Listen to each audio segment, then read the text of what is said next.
Good morning students. आज हम बात कर रहे हैं कक्षा 10 के पहले चैप्टर स्वर्णिम भारत में। तो हमारा टॉपिक है आज का शुंग वंश।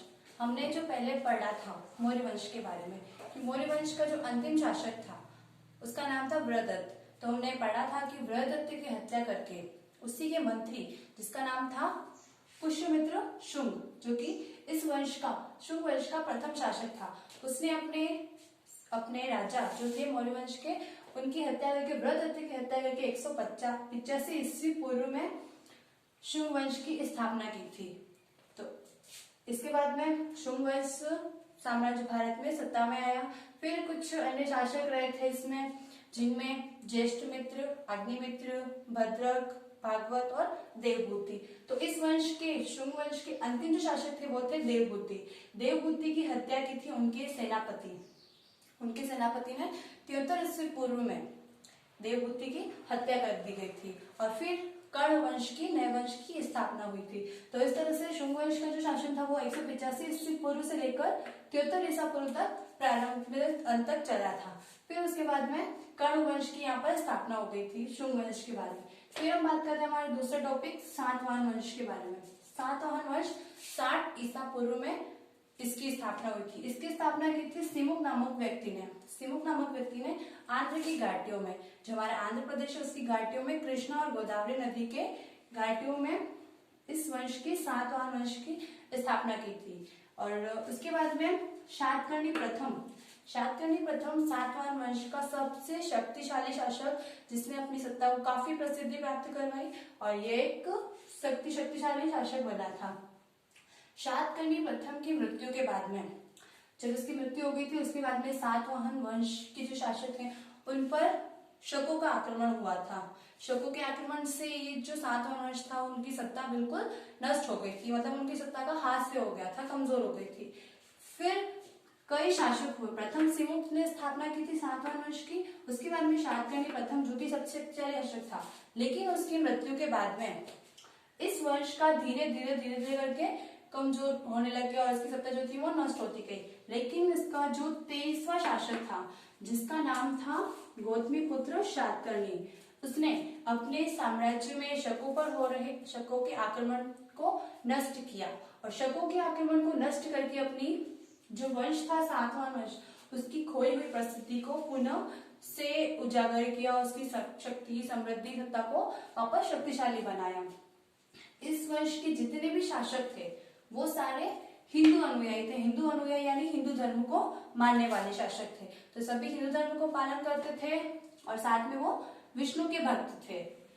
और उन्होंने इस वंश की एक और क्या खास बात है कि सातवाहन वंश ने ही ब्राह्मणों को भूमि दान देने की जो प्रथा होती है उस प्रथा का प्रचलन किया था। फिर चांदी, तांबे, सीसे और कांसे की मुद्राओं का प्रचलन। तो अभी जो प्रारंभ में मुद्राएं थी, सिक्के, उन सिक्कों का प्रारंभ चांदी, तांबे, सीसे और कांसे इन चारों धातुओं की मुद्राओं का प्रचलन भी सातवाहन वंश के समय में ही हुआ था, यानी सातवाहन वंश के शासक गौतमीपुत्र शातकर्णी ने ही करवाया था। तो इस वंश में सबसे शक्तिशाली शासक शातकर्णी प्रथम और उसके बाद में उसकी मृत्यु के बाद में 23वां शासक जिसका नाम था गौतमीपुत्र शातकर्णी, उसने अपनी खोई हुई शक्ति को पुनः सत्ता में लाया, पुनः समृद्धि प्राप्त की। तो ये थे शुंग वंश। मौर्य के बाद में शुंग वंश 185 ईसा पूर्व से लेकर 73 ईसा पूर्व, और फिर बीच में कर्ण वंश आया था 73 से लेकर 60 ईसा बीच में। फिर आया सातवाहन वंश 60 ईसा पूर्व तक। अब ये तो हो गया हमारा ईसा पूर्व का, यानी हम बात कर रहे हैं उल्टे क्रम की। तो जब से ईसा प्रारंभ हुआ था उसके 185 से 73 ईसा पूर्व पहले तक आप देख रहे हो कि ये उल्टा क्रम में चल रहा है। 150 से 73 है, इधर 75 से 550 है। तो ये है ईसा पूर्व का, यानी ईसा के पहले का, यानी इतने पहले से उतने तक। तो ये है पहले का, ईसा के पूर्व का। अब हम बात कर रहे हैं नए युग के बारे में, जो कि ईसा पूर्व यानी होता है ईसा मसीह के जन्म से पहले के लिए। तो ये तो मौर्य वंश था ईसा मसीह के जन्म से पहले, फिर शुंग वंश, सातवाहन वंश और बीच में कर्ण वंश और था। फिर अब हम बात कर रहे हैं 275 ईस्वी से तो 550 ईस्वी तक की, जो कि भारतीय इतिहास का स्वर्ण युग कहा जाता है। और वो स्वर्ण युग था गुप्त साम्राज्य का। गुप्त साम्राज्य को भारतीय इतिहास का स्वर्ण युग कहते थे। क्यों कहते थे?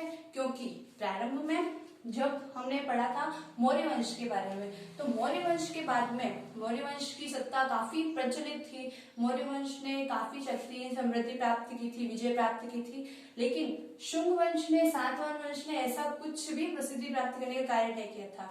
और ये क्या हुए थे, अलग अलग हो गए थे। पहले भारत पूरा एक छत्र था, यानी पूरा मौर्य वंश के अधीन भारत पूरा एक था।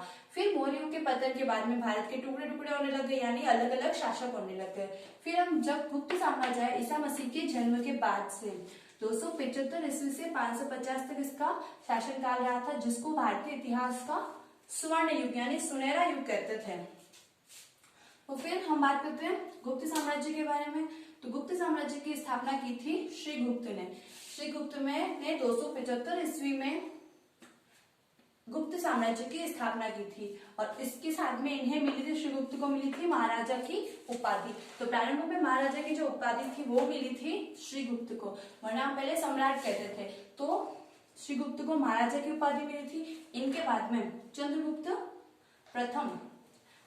प्रथम जो थे वो इस वंश के, गुप्त वंश के प्रारंभिक सबसे शक्तिशाली शासक हुए थे। इन्होंने उपाधि धारण की थी महाराजा धीराज की उपाधि इन्होंने धारण की थी। तो श्रीगुप्त के बाद में चंद्रगुप्त प्रथम ने। अब देखो हम ये प्रथम क्यों लगाते हैं, क्योंकि इसी वंश में वापस जब और चंद्रगुप्त नाम से व्यक्ति आते हैं तो पहला व्यक्ति जो होता है प्रथम, और बाद में जो है वो द्वितीय हो जाता है। तो पहले था चंद्रगुप्त प्रथम, जिसने काफी शक्ति समृद्धि प्राप्त की थी गुप्त साम्राज्य को एकजुट करने के लिए, और इस चंद्रगुप्त ने ही अपने मौर्यों की तरह गुप्त साम्राज्य को भी इन्होंने राजनीतिक एकता स्थापित की थी। फिर हम बात करते हैं इन्हीं के बारे में। चंद्रगुप्त मौर्य ने 319 में एक नया संवत चलाया था, जिसको कहते हैं गुप्त संवत। संवत यानी क्या होता है, जैसे अभी हमारा चल रहा है ईयर, साल 2020, जिसको हम कहते हैं, हम साल कहते हैं। तो पहले अभी जैसे संवत, अगर हिंदी महीने में जब हम संवत लेते तो होता है विक्रमी संवत। तो इन्होंने पहले गुप्त वंश के समय में इन्होंने किया था गुप्त संवत का प्रारंभ। तो गुप्त संवत का प्रारंभ किसने किया था, तो चंद्रगुप्त प्रथम ने 319 ईस्वी में गुप्त संवत का प्रारंभ किया था। फिर है समुद्रगुप्त। समुद्रगुप्त गुप्त वंश के सबसे अच्छे, सबसे शक्तिशाली, प्रसिद्ध, सर्वाधिक लोकप्रिय शासक हुए थे, जिन्होंने कभी भी किसी युद्ध में हार नहीं मानी थी, और कोई भी युद्ध वो हारे नहीं थे। इन्होंने अपने जीवन काल में जितने भी युद्ध लड़े थे वो सारे युद्ध इन्होंने जीत प्राप्त की थी। तो इनका आदर्श यानी इनका मानना क्या था, समुद्रगुप्त का मानना था, उनकी नीतियां दिग्विजय यानी होता है कि जीत प्राप्त करना है, लेकिन उस जीत को बड़े से बड़े हद तक, छोटी मोटी मामूली जीत नहीं, उस जीत को बड़े हद तक दिग्विजय यानी बड़ी विजय प्राप्त करना। फिर है एकीकरण, उनकी नीति और साम्राज्यवादी नीति। तो एकीकरण क्या, एकीकरण यानी होता है, जैसे हमने पढ़ा भी कि गुप्त साम्राज्य में भारत फिर से एकजुट हो, जैसे कि मौर्यों में था उस तरह से गुप्त साम्राज्य में भी भारत पूरा एकजुट हुआ। तो एकीकरण यानी होता है पूरे भारत को एक साथ रखना, यानी किसी भी चीज को एक साथ में रखना। तो ये इनकी नीति थी समुद्रगुप्त की, कि दिग्विजय, विजय प्राप्त करनी, अच्छी से अच्छी, एकीकरण करना यानी पूरे भारत को एक साथ रखना। और साम्राज्यवादी नीति क्या होती है, अपने साम्राज्य को, जैसे कि इनका जो साम्राज्य था भारत, तो इस साम्राज्य को, अपने प्रांत को और अधिक से अधिक जीत प्राप्त करके बड़ा बनाना। पहले क्या होता था, राजा जो थे वो जीत प्राप्त करके अन्य राजा को हराकर फिर अपने शासन को बढ़ाते थे। तो इनकी नीति थी दिग्विजय, एकीकरण और साम्राज्य विस्तार की नीति। इनके बारे में संगीत और कला में निपुण, समुद्रगुप्त जो थे संगीत और कला में काफी निपुण थे, हर तरह का इनको ज्ञात था। इन्होंने हरिसेन द्वारा इलाहाबाद प्रशस्ति, हरिसेन जो था उनका दरबारी कवि था, इस कवि का नाम है हरिसेन। तो इसने अपनी इलाहाबाद प्रशस्ति में इनके लिए लेख लिखे थे, समुद्रगुप्त की दिग्विजयों के बारे में जो लिखा था इलाहाबाद प्रशस्ति नामक पुस्तक में, ग्रंथ में। तो इसी में इन्होंने जिक्र किया था कि ये समुद्रगुप्त कभी भी किसी युद्ध में हारे नहीं थे, इन्होंने सारे युद्धों को जीता था। इन्होंने, समुद्रगुप्त ने अश्वमेध यज्ञ भी करवाया था, और इनके सिक्कों पर लिखा मिलता है हमें अश्वमेध पराक्रम, यानी इनके पराक्रम के बारे में इनके सिक्कों पर लिखा मिलता है। तो ये थी समुद्रगुप्त के बारे में। समुद्रगुप्त काफी लोकप्रिय और प्रसिद्ध शासक थे। फिर बात करते हैं हम चंद्रगुप्त द्वितीय के बारे में। अब देखो ये चंद्रगुप्त द्वितीय, पहले था चंद्रगुप्त प्रथम जो कि था श्रीगुप्त के पुत्र चंद्रगुप्त प्रथम, उनके बाद में इनके पुत्र है समुद्रगुप्त, और समुद्रगुप्त के पुत्र थे चंद्रगुप्त। नाम फिर से आया इसलिए हमें लगाया इनके साथ में द्वितीय। शक विजय, इन्होंने क्या किया था, शक पर विजय प्राप्त की थी, यानी जो पहले शकों के आक्रमण हो रहे थे उन आक्रमण से इन्होंने विजय प्राप्त की थी। और इस विजय के उपरांत इनको मिली थी विक्रमादित्य की उपाधि। तो जब आपसे पूछा जाए कि विक्रमादित्य की उपाधि किसने धारण की, तो वो उपाधि धारण की थी चंद्रगुप्त द्वितीय ने। द्वितीय यानी समुद्रगुप्त का पुत्र चंद्रगुप्त द्वितीय ने विक्रमादित्य की उपाधि धारण की थी। फिर है कुमारगुप्त, इस वंश के अगले शासक चंद्रगुप्त द्वितीय के पुत्र, जिन्होंने की थी नालंदा विश्वविद्यालय की स्थापना। पहले में जो विश्वविद्यालय था नालंदा विश्वविद्यालय, उसकी स्थापना की थी कुमारगुप्त ने। फिर एक और नाम आता है स्कंदगुप्त का, इसी वंश का एक अन्य शासक स्कंदगुप्त, जिन्होंने की थी मौर्यों के द्वारा निर्मित जो सुदर्शन झील थी उसका इन्होंने जीर्णोद्धार कराया था। जीर्णोद्धार होता है उसका पुनः निर्माण कराया, अगर उसमें कोई टूट फूट है उसको अच्छा करके उसकी मरम्मत करवाना। तो इन्होंने किया था सुदर्शन झील का जीर्णोद्धार, सुदर्शन झील का जीर्णोद्धार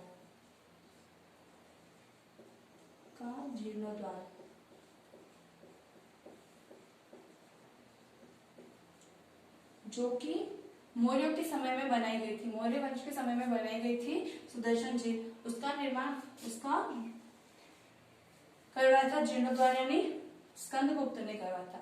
तो इस गुप्त वंश में महान श्रीगुप्त, जिन्होंने गुप्त वंश की स्थापना की थी और महाराजा की उपाधि प्राप्त की थी। फिर चंद्रगुप्त प्रथम, जिसने महाराजा धीराज की उपाधि प्राप्त की थी, काफी लोकप्रिय और प्रसिद्ध शासक थे। फिर समुद्रगुप्त, जिन्होंने भी काफी कभी हार नहीं मानी थी और ये साथ साथ में संगीत, कला और हर एक कार्य में निपुण थे और ये भी विष्णु के भक्त थे, लेकिन सभी धर्मों का आदर करते, सभी देवताओं का आदर करते थे। इनके बाद में चंद्रगुप्त द्वितीय, जिन्होंने विक्रमादित्य की उपाधि धारण की, कुमारगुप्त, जिन्होंने नालंदा विश्वविद्यालय की स्थापना करवाई, और फिर स्कंदगुप्त, जिन्होंने सुदर्शन झील का जीर्णोद्धार कराया। तो ये हमारा आज का टॉपिक, इस साथ में कंटिन्यू करें। धन्यवाद।